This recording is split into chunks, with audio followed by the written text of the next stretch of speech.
ایک بار ایک ولی اللہ سخت سرد رات میں سفر کر رہے تھے۔ اچانک آسمان سے موسلا دھار بارش برسنے لگی۔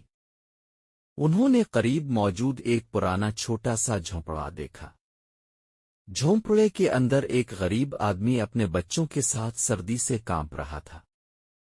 ولی اللہ نے اپنے کپڑے اتار کر ان بچوں پر ڈال دیے۔ وہ خود بھیگتے رہے مگر بچوں کو گرم رکھتے رہے۔ اچانک بارش رک گئی اور ایک نورانی آواز آئی، اے میرے بندے، آج تو نے دوسروں کے لیے اپنی تکلیف کو قبول کیا، اس لیے میں بھی تیری ساری تکلیفیں آسان کر دوں گا۔ اس رات کے بعد اس ولی اللہ کی ہر دعا قبول ہونے لگی۔ لوگ حیران رہ جاتے کہ وہ جو بولتے اللہ پورا کر دیتا۔ یہ سب صرف ایک نیکی کا اثر تھا جو رب کے لیے خالص تھی۔ یاد رکھو، چھوٹی نیکی بھی اللہ کے نزدیک بہت بڑی ہو جاتی ہے۔